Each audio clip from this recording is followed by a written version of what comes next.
Hello viewers, English language হাববিডি এবং job preparatory হাববিডি থেকে সবাইকে স্বাগত জানাচ্ছি আমার আজকের লেকচারে। আজকের লেকচার হচ্ছে the correct or right form of the verb. এটি হচ্ছে এই সংক্রান্ত আমার 5 নাম্বার লেকচার। আমি অলরেডি 4টি লেকচার আপলোড দিয়েছি, আপনারা দেখে নেবেন। ভিউয়ার্স, আমার দুটি ফেসবুক পেজ এবং ইউটিউব চ্যানেলের লিঙ্ক দেওয়া আছে। নিয়মিত ভিডিও পেতে এই দুটি পেজে লাইক এবং লিঙ্কটি সাবস্ক্রাইব করে সঙ্গেই থাকুন।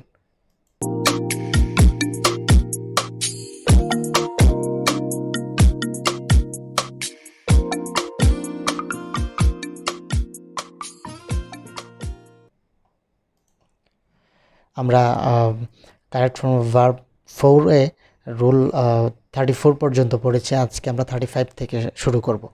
প্রিন্সিপাল ক্লজের ভার্ব পাস্ট টেন্সে হলে সাবঅর্ডিনেট ক্লজের ভার্বও পাস্ট টেন্সে হবে। যেমন my uncle arrived while I was cooking the dinner. এখানে মাই আঙ্কেল অ্যারাইভড এটা হচ্ছে প্রিন্সিপাল ক্লজ। এখানে ভার্ব পাস্ট টেন্সে আছে, তাই এখানে বি থেকে এম ইজ আর ওয়াজ এর মধ্যে পাস্ট টেন্সে আয়ের সাথে ওয়াজ ব্যবহৃত হয়, ওয়াজ ব্যবহার করা হয়েছে। হিজ ফাদার আক্সড হিম ওয়েদার হি, এখানে আক্সড পাস্ট টেন্সে থাকাতে এখানে হ্যাড ব্যবহৃত হয়েছে। দ্য সান ব্র্যাকেটে আছে rice and the fog dispersed দেখুন পাস্ট টেন্সে আছে, তাই এই ভার্বটাও পাস্ট টেন্সে হবে। The sun rose and the fog dispersed. কিন্তু ইউনিভার্সাল ট্রুথ, হিস্টোরিক্যাল ট্রুথ এবং হ্যাবিচুয়াল ফ্যাক্ট এই তিনটি বিষয়ের ক্ষেত্রে প্রিন্সিপাল ক্লজের ভার্ব পাস্ট টেন্সে থাকলেও সাবঅর্ডিনেট ক্লজের ভার্ব সবসময় প্রেজেন্ট টেন্সে হবে। অর্থাৎ চিরন্তন সত্য, ঐতিহাসিক সত্য বা অভ্যাসগত কোনো কাজের ক্ষেত্রে প্রিন্সিপাল ক্লজের ভার্ব পাস্ট টেন্সে থাকলেও সাবঅর্ডিনেট ক্লজের ভার্ব প্রেজেন্ট টেন্সে হবে। যেমন the teacher said that, time and tide ব্র্যাকেটে আছে ওয়েট ফর নান। দেখুন এটা একটা চিরন্তন সত্য ঘটনা, তাই এটা অবশ্যই প্রেজেন্ট টেন্সে হবে। Time and tide wait for none, এটা পাস্ট টেন্সে থাকা সত্ত্বেও কিন্তু এটা প্রেজেন্ট টেন্সে হয়েছে। My uncle said that Babur dash Ibrahim Lodi at Panipat, এখানে ডিফিট দেয়া আছে, তো এটা হচ্ছে একটা ঐতিহাসিক সত্য, তাই বাবর ডিফিটস হবে। পাস্ট টেন্সে থাকা সত্ত্বেও এটা কিন্তু প্রেজেন্ট টেন্সে ব্যবহৃত হবে, যেহেতু একটা ঐতিহাসিক সত্য। রুল 36, প্রিন্সিপাল ক্লজের ভার্ব প্রেজেন্ট অথবা ফিউচার টেন্সে থাকলে সাবঅর্ডিনেট ক্লজের ভার্ব যে কোনো টেন্সে হতে পারে। যেমন I know that he is successful, he was successful, he will be successful. I know that এটা হচ্ছে প্রিন্সিপাল ক্লজ, আই নো এটা হচ্ছে প্রেজেন্ট ইনডেফিনিট টেন্সে আছে, তাই এটা যে কোনো টেন্সে হতে পারে। সাবঅর্ডিনেট ক্লজের ভার্বটি যে কোনো একটা দিলে এটা কারেক্ট হবে। রুল 37, প্রিন্সিপাল ক্লজের ভার্ব যে টেন্সেই থাকুক না কেন সাবঅর্ডিনেট ক্লজটি দ্বারা তুলনা বোঝালে অর্থাৎ কম্প্যারিজন বোঝালে ওই সাবঅর্ডিনেট ক্লজটির ভার্ব যে কোনো টেন্সে হতে পারে। অর্থাৎ যদি সাবঅর্ডিনেট ক্লজ দ্বারা তুলনা বোঝায়, এখন প্রিন্সিপাল ক্লজ যে টেন্সই থাকুক সেটা সাবঅর্ডিনেট ক্লজের ভার্ব যে কোনো টেন্সই হতে পারে। যেমন he helps me more than he helped will help you, কারণ হচ্ছে মোর দেন এখানে দিয়ে তুলনা বুঝিয়েছে, তো তুলনা যেহেতু বুঝিয়েছে এখানে এটা প্রেজেন্ট টেন্সে আছে, এটা যে কোনো টেন্সে হতে পারে।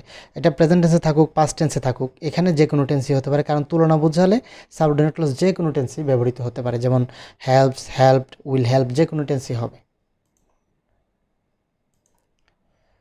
38, so that, in order that প্রভৃতি দ্বারা সাবঅর্ডিনেট ক্লজ যদি প্রিন্সিপাল ক্লজের সাথে যুক্ত হয়, তাহলে সেক্ষেত্রে প্রিন্সিপাল ক্লজের ভার্বটি প্রেজেন্ট অথবা ফিউচার টেন্সে হয়, তাহলে সাবঅর্ডিনেট ক্লজের ভার্বের পূর্বে ক্যান অথবা মে এবং ভার্বের বেস ফর্ম বসবে।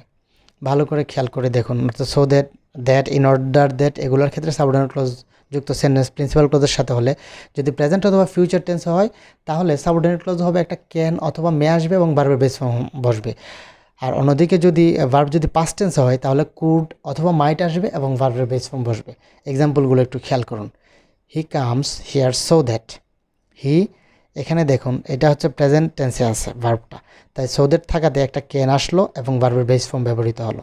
এখানে হি কেম এখানে পাস্ট টেন্সে আছে, তাই একটা কুড আসলো এবং ভার্বের বেস ফর্ম ব্যবহৃত হলো। অর্থাৎ এখানে যদি প্রেজেন্ট টেন্স অথবা ফিউচার টেন্স হয় তাহলে ক্যান অথবা মে ভার্বের বেস ফর্ম, আর এখানে যদি পাস্ট টেন্স হয় প্রিন্সিপাল ক্লজের ভার্ব তাহলে কুড অথবা মাইট এবং ভার্বের বেস ফর্ম ব্যবহৃত হবে।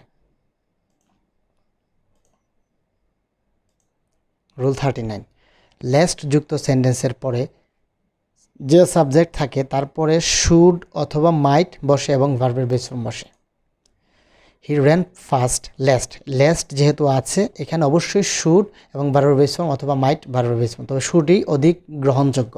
যেমন he ran fast lest he should miss the train, he went away lest he should অথবা মাইট বি সিন। তো বেসিক্যালি শুডটাই প্রেফার করে সবাই।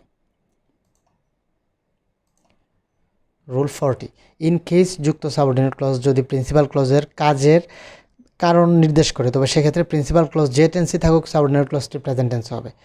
ভালো করে খেয়াল করে দেখুন, ইন কেস যুক্ত সেন্টেন্সের ক্ষেত্রে ইন কেস মানে হচ্ছে যদি, তো এটা ইফের থেকে একটু ভিন্ন নিয়ম। সাবঅর্ডিনেট ক্লজটি যদি প্রিন্সিপাল ক্লজের কাজের কারণ নির্দেশ করে সেক্ষেত্রে প্রিন্সিপাল ক্লজ যে টেন্সই হোক সাবঅর্ডিনেট ক্লজ প্রেজেন্ট টেন্সে হবে। খেয়াল করুন, কিন্তু কোনো কাজ সংগঠিত হয়েছে এরূপ বোঝাতে ইনকেস যুক্ত সেন্টেন্সের উভয় ক্লোজই পাস্ট টেন্স হয়। সংগঠিত হয়েছে বোঝাতে উভয় ক্লোজই পাস্ট টেন্স হয়। যেমন I want to go there in case he comes. এখানে আমার যাওয়ার কারণটা হচ্ছে যদি সে আসে, তো আমার যাওয়ার কারণটা নির্দেশ করতেছে সাবঅর্ডিনেট ক্লজ, তাই এখানে এটা প্রেজেন্ট টেন্সে ব্যবহৃত হয়েছে। He will carry an umbrella in case it rains. এখানে ছাতা নিবে এর কারণ হচ্ছে যদি বৃষ্টি হয়, তাহলে বৃষ্টির সাথে সম্পর্কিত। যেহেতু এখানে এইটা দিয়ে সাবঅর্ডিনেট ক্লজটা দিয়ে প্রিন্সিপাল ক্লজের কারণ নির্দেশ করে, তাই এখানে প্রেজেন্ট টেন্সে হয়েছে। হি carried an umbrella in case it rained. তো এখানে যেহেতু দুটি সংগঠিত হয়েছে বোঝাতে, সংগঠিত হয়েছে, বৃষ্টি হয়েছে এবং সে ছাতা নিয়েছিল, এটাই বোঝাচ্ছে এখানে। রুল 41, নো সোনার হ্যাড দেন। এটা কম্বিনেশনটা খুব ভালো করে মনে রাখবেন। স্কার্সলি হ্যাড ওয়েন অথবা হার্ডলি হ্যাড ওয়েনও ব্যবহৃত হয়, বিফোরও ব্যবহৃত হয়। দ্বারা দুটি ক্লজ যুক্ত হলে প্রথম ক্লজটির ভার্বের পাস্ট পার্টিসিপাল ফর্ম এবং দ্বিতীয় ক্লজটি ভার্বের পাস্ট ফর্ম, অর্থাৎ no sooner had than, scarcely had when, hardly had before when যদি থাকে, তাহলে প্রথম ভার্বটার পাস্ট পার্টিসিপাল ফর্ম আর পরেরটার হবে past indefinite form. No sooner had he, এই যে গো ভার্বটা আছে এখানে, প্রথম ভার্বটা হবে পাস্ট পার্টিসিপাল ফর্মে আর পরেরটা হবে পাস্ট ইনডিফিনিটে। Hardly had we reached, past participle, the station when the train left, past ইনডিফিনিটে ব্যবহৃত হবে।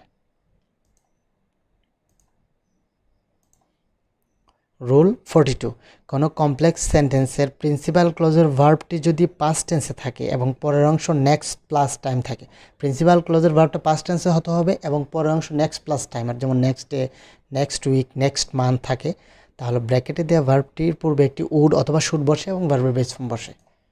হি সেড দ্যাট, খেয়াল করুন ব্র্যাকেটে আছে গো, হি সেড দ্যাট, এখানে সেড পাস্ট টেন্সে আছে, আবার এখানে দ্য নেক্সট ডে টাইম উল্লেখ করা আছে, নেক্সট প্লাস টাইম, তাই অবশ্যই এখানে উড অথবা কুড আসবে এবং ভার্বের বেস ফর্ম ব্যবহৃত হবে।